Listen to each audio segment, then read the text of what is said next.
Good afternoon, ladies and gentlemen. Thank you for the wait too.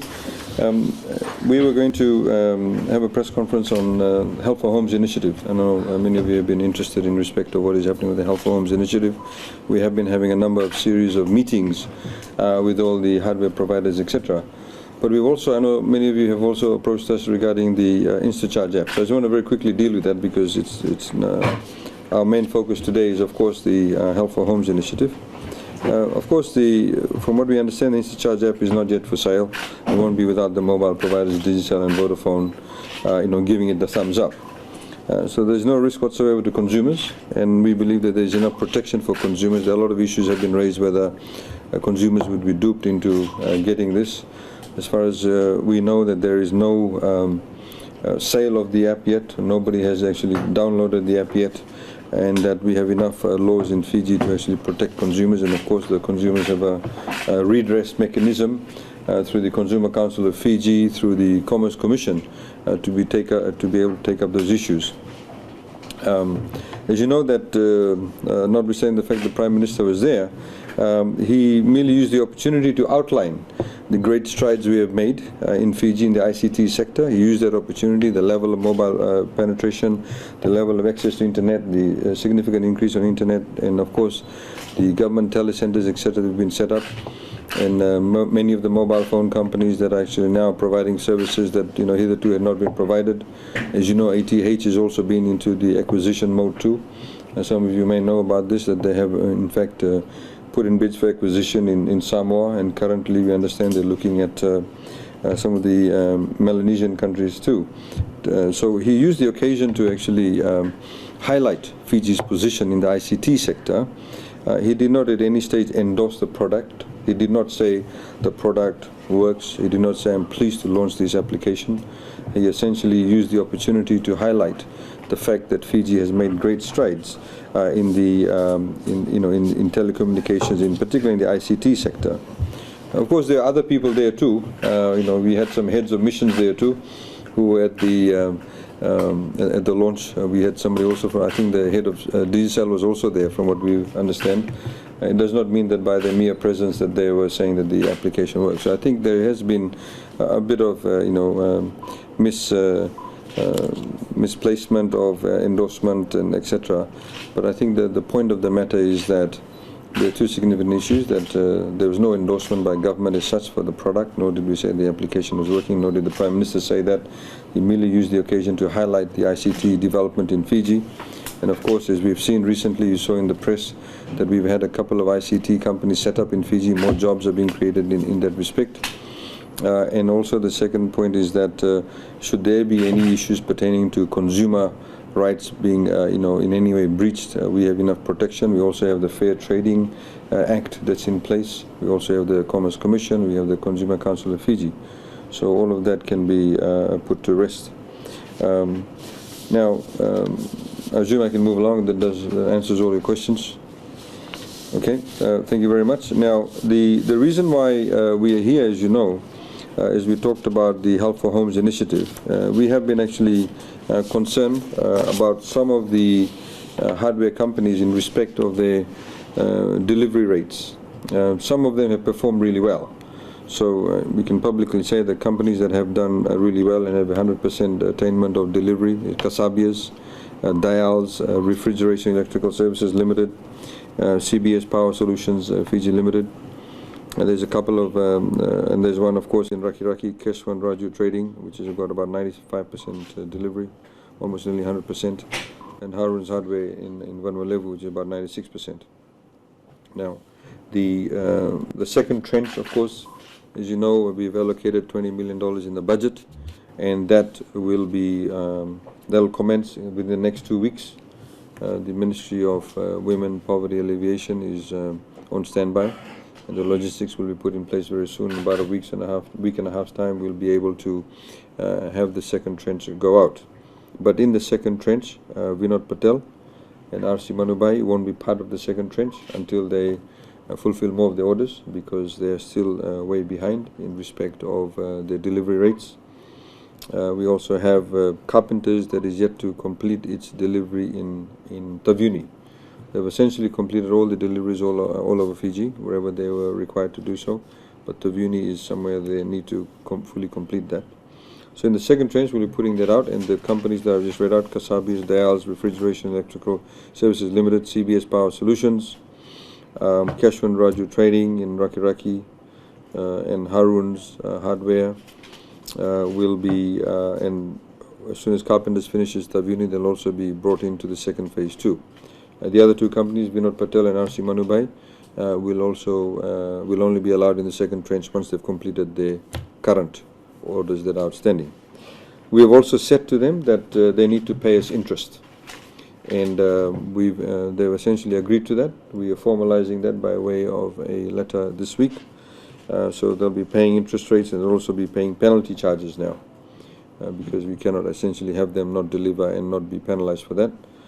So we're looking at interest rates of up to about 4% and even higher for penalty charges, and that'll be issued, and we have agreement on that.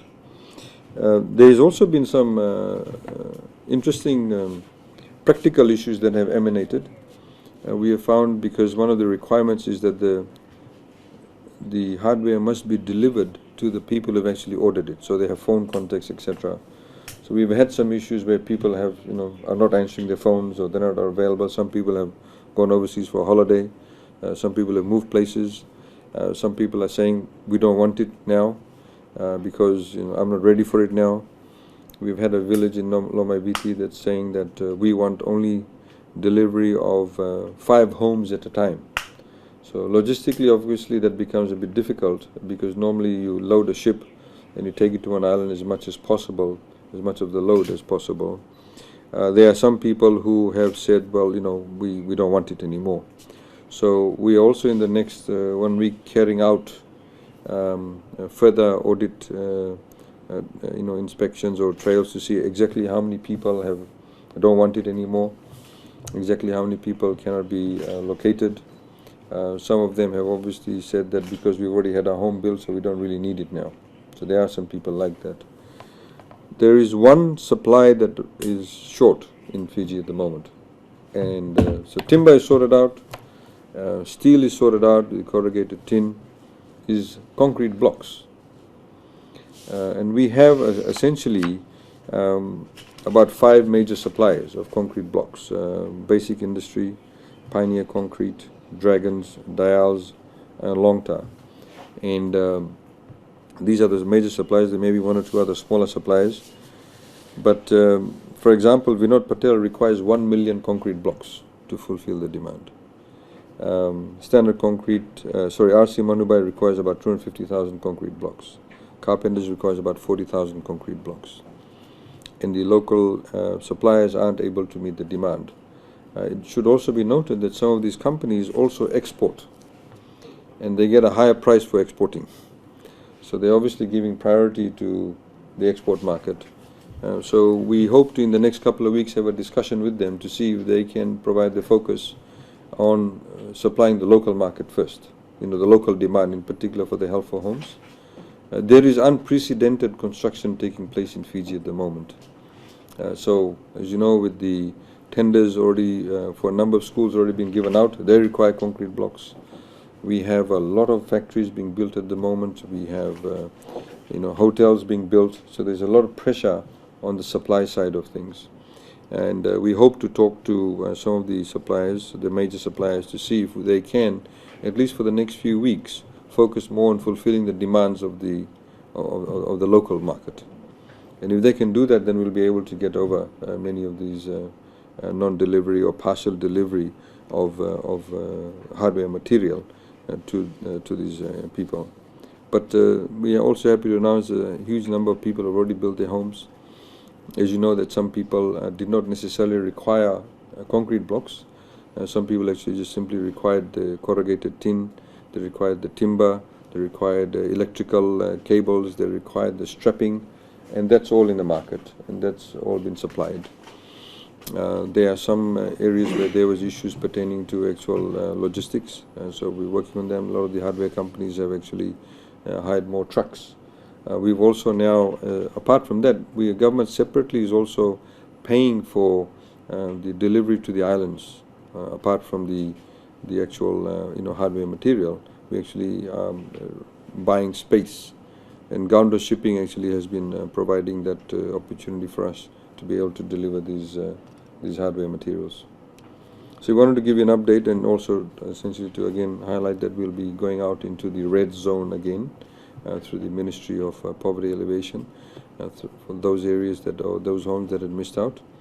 And so in the next week and a half, you'll see a lot of publicity around that and the areas that they'll go to and where they'll be actually issuing those cards from.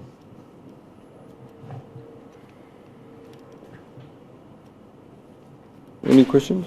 So just to go back to the InstaCharge app. I understand you said the Prime Minister's personnel he didn't give an endorsement of the app, and that Fiji has laws to protect the consumers. I'm just interested in the process behind how the Prime Minister ended up launching the app. Did the government get a chance to vet the app prior to the Prime Minister's? No, what actually happens is obviously the Honourable Prime Minister gets invitations from a lot of people, and he saw it fit obviously as an occasion to go and talk about telecommunications opportunities in Fiji. So this is why he actually did not endorse it. So and this is why I keep on reiterating the point. He did not actually endorse the app. If he was going to specifically endorse the app, then we would have obviously done the checks. He did not specifically endorse the app. He used the occasion to highlight Fiji's success and penetration into the ITC market. So just for the help for homes, yes. The penalties and the interest that you mentioned, when do the companies have to pay government? No, well, the letters are going out this week. We have agreement on that, and we hope to commence the payments within a week and a half. And of course, it's going ongoing assessment. So, we'll have cut-off dates. So if there's an outstanding amount, then we'll be charging interest on that, but also some penalty rates. And what's the figure like for you? Would you be able to? Or on how much they'll pay? Yeah. Well, it depends on the outstanding amount, which we obviously have to calculate. We have individual companies. Some, for example, may have a very low rate, so they won't necessarily have a penalty charge. So if somebody, for example, has done 96% of all the deliveries, so the penalty rate won't be as high, or in fact won't be applicable. But those who have a high amount will have to pay a high amount in itself. Well, the ideal situation, of course, is not to be in that position. The ideal position is to get all the deliveries done. Because we'll have to also, for example, some of the companies, sometimes they're not able to deliver because there's nobody there to receive it. So it's not fair to sort of charge them the penalty. It's not through their fault. But in other instances, obviously, it's because of delays probably on their part. So that's where we start charging them the interest rate and also the penalty rates. So we have our project team working on that at the moment.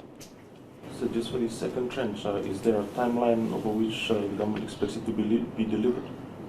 Yes, well, in fact, this is why, for example, we have only restricted to those people who have done the 100%, and we have discussions with them. In particular, Kasabi seems to be very well, in alignment, and we are quite confident with Kasabi being able to deliver on the representations that they have made. Of course, like the other companies, Dials, Refrigeration Electrical Services Limited, CBS Power Solutions, and you've got Keshwans Raju Trading in Reki Reki. These are the ones that have done 100% or very close to 100%, and also I think Harun's Hardware in Vanuatu. So we are hoping that these ones that have done 100%, they've got no legacy issues, so they can fully focus on that and do the deliveries.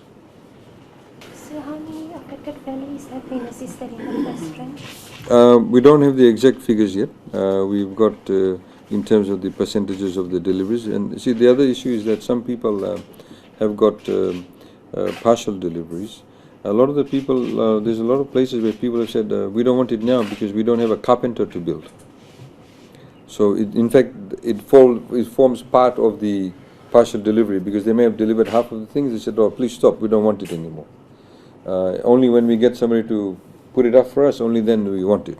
So it's not a very simple issue. There's some complex issues related to that. In fact, there was a whole heap that was supposed to go to also Vanuatu too. Ovalau. And we've had some people there saying we don't want it yet because we don't have anybody to build it. Some places where there may be some elderly people, or they don't know actually how to build a home. So they need somebody to do it for them. And as you also know that the Ministry of Rural Development has also been allocated funding to train people in carpentry. So that's also being done through the Ministry of Rural Development to get many people to be able to know how to, for example, lay bricks, do plastering, dig foundations, do the strapping. So you have also mentioned about the $132 million of assistance for the schools itself. And we understand that tenders have gone out. What is the progress like on that at the moment? Well, we in fact will be giving we've been having briefings in the Situation Room, and we'll be doing another one probably this Wednesday to show you what's the progress and then how many schools have already I mean, it's one thing to call for tenders. The other stage, of course, is to award the tenders. And then once you award the tenders, then you have the mobilization on the ground. So those issues we'll be able to give you a lot more information by Wednesday. We know that the government tender board has been sitting on weekends, etc., to go through the tenders that have been submitted. But we're getting quite a bit of traction in that area too. Yeah. So the schools, in fact, that have been targeted, we're trying to target schools that have had a lot of infrastructure has been damaged. So at least there's some resemblance of classrooms in the new school year. Some of them may not necessarily be completed by the end of January, which is when school starts, but by February probably or March. I mean, if you at the moment, if you go around, there's a lot of construction going on.